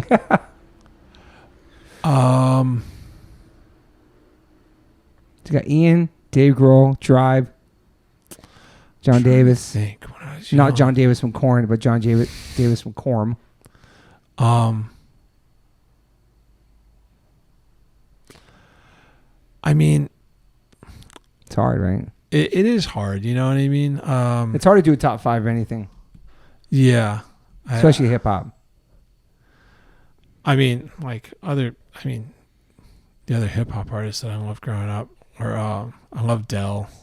Del the Funky Homo Sapien? Yeah. Sick, man. I love Del. I like Ice Cube was sick. That's his cousin, too. They're cousins, those two. Oh, shit. Mm-hmm. Yeah, I guess it's buried in my memory bank somewhere. Yeah. Were you a big New York hip hop head or just all around hip hop? I loved Onyx. Sick, bro. I loved Onyx. Onyx was sick, man. I loved Wu-Tang. Best. I loved Ghostface. Yeah, Wu-Tang. Tribe, De La, Gangstar. I loved Gangstar. Biggie. Oh my God. Like Moment of Truth. Sick, man. Moment of Truth had I loved that. Just that song in general, yeah, all of it. Yeah, it's fucking Mass Appeal. Great. So much. My Philly at Home. What? I left my Philly at Home. Do you have another? Oh yeah, I get blunted, my brother. Yeah. There was Oh, that's a nice and smooth one. Yeah, D-Wick, whatever. Yeah.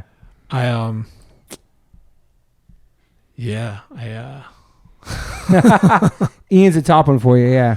I think so. Just because all around inspiration, musically, everything, label, economically, everything, man, ethical, everything. Yeah, dude, everything, man. Yeah, he was just such a and still is, man.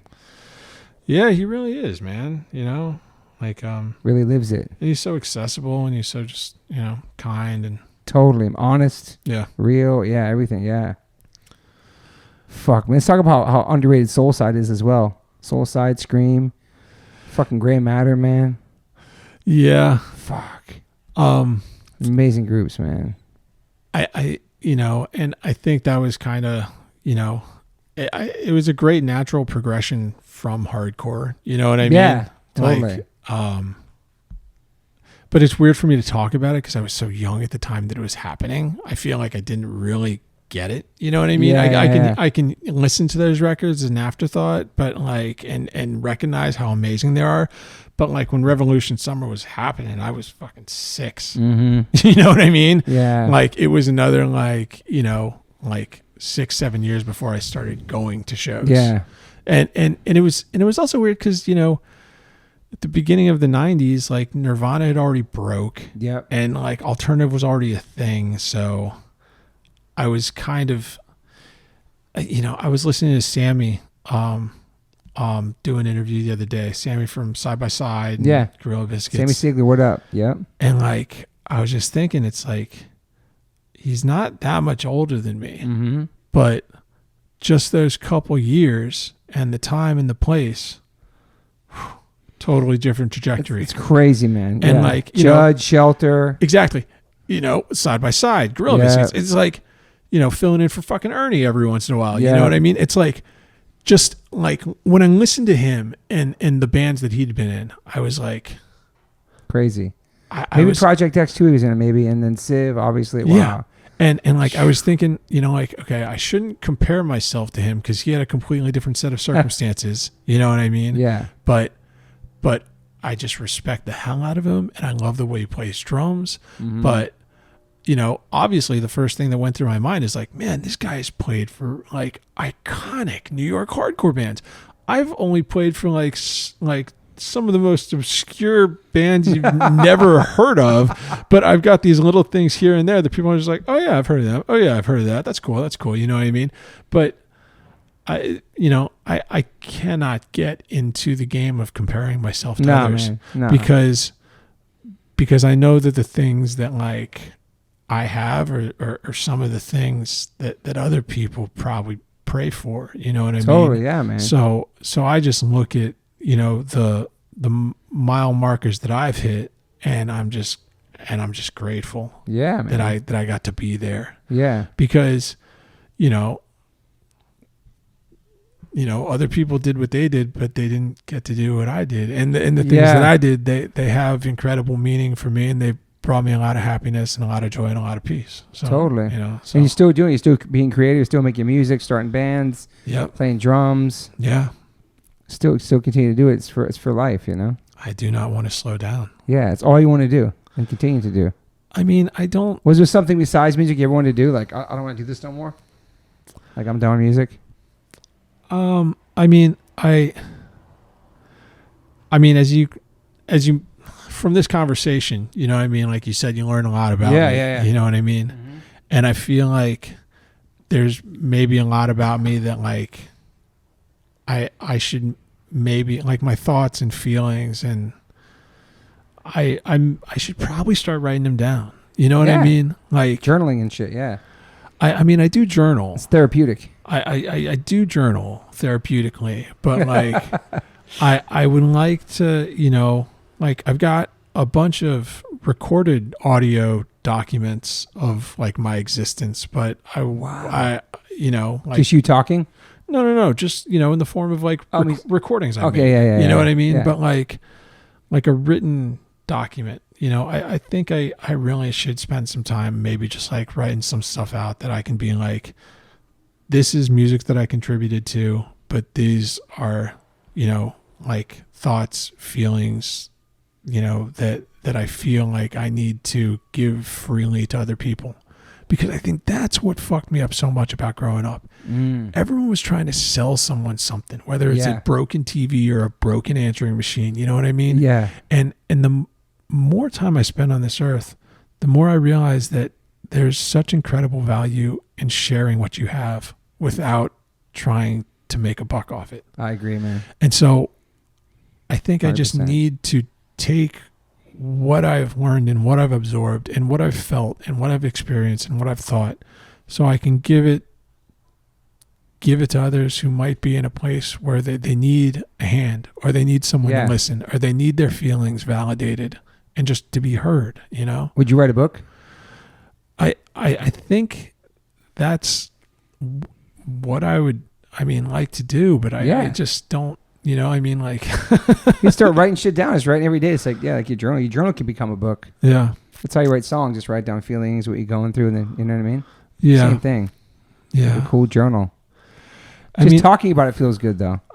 Talking about it feels amazing, like, but aside from that, like all the other things that like I've thought in my life, like civil engineer, cartographer, therapist, like all those other things, it's just like I haven't followed through on doing them. I've all just gone back to like practicing drums. Yeah, it's always back to the drums. You seem like such a different person than just 2 years ago from that tour. It's crazy, man. Yeah. It's so crazy. Yeah. Because you definitely were partying every day. Almost, it seems like. Yeah, you guys drinking every day. Yeah. This is such a, not that you're a calm, mellow person to begin with, but this is awesome. It's just a different, maybe because, there was no time to sit down and talk like this on that tour, but this is so different, like just getting to know you know what I mean? It's awesome. Well, thanks, man. Because on the tour, it's just so hectic and, Yeah. Exactly what I was saying before. It's like the pace of life just puts us in these trajectories where we're just like, it's hard to arrive at this moment. Mm-hmm. Yeah. But now we're here. It's fucking awesome. I know, and I love it. It's so good, and this has been great, man. I really appreciate you coming. This is your first podcast? This is my first podcast. Damn. I think you do more. Maybe you start your own. If folks want to... You got a good voice. You got a really good voice, man. It sounds like it's soothing, man. Oh, I think people are going to be like, holy shit.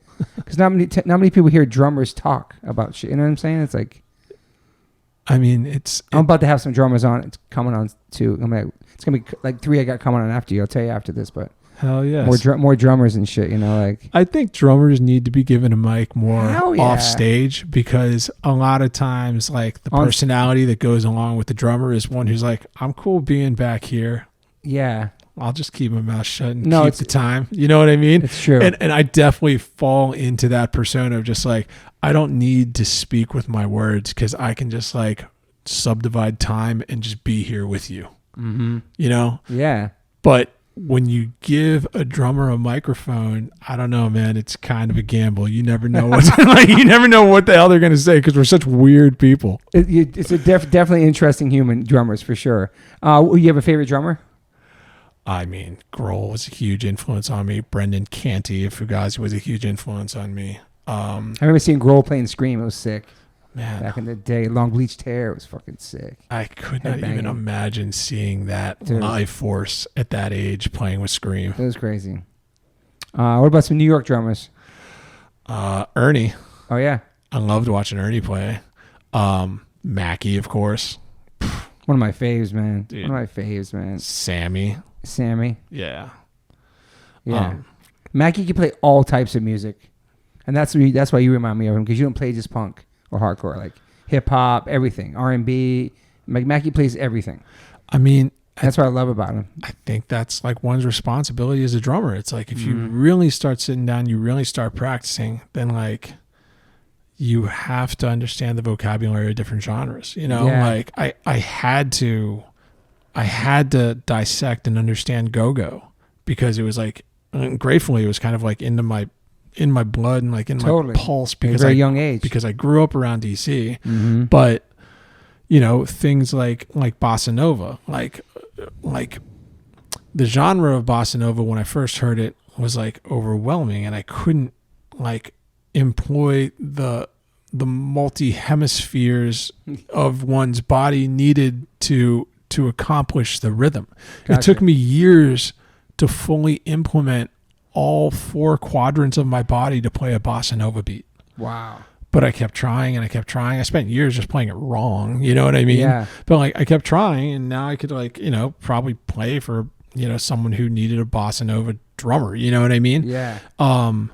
Jazz is like an entire world of constant, just pushing yourself to like see how you can subdivide time. And like, and I think that's important, no matter what the genre is. Drummers are people who study subdividing time. Mm-hmm. You know, so considering that time is the thing that everything gets filtered through. Yeah. Time is essentially a river that everything just gets pushed through. And when you spend enough time trying to figure out how to subdivide that to the quarter, to the half, to the 16th, to the 32nd. Yeah. And then how to take those subdivisions and intersect them, like, you start feeling like it's I can't explain it. It's this almost like otherworldly, like, feeling of authority where you feel like you have control over time. Because you can go into a venue or a room, and you and your being can send off vibrations and set a tone and set a tempo. It's almost like, you know how DJs have to read a room to play a good set? Yeah. It's like almost the same thing that a drummer has to do. It's like, good drummers, if you want to put off a good show, you've got to bring the energy and you've got to bring the chops to set the tone, set the vibe, and be able to chop it up and subdivide time the way you need to put on a good performance. And when drummers are good and they're in demand, it's like you're on blast. It's like all systems go. I'm in demand. I'm needed.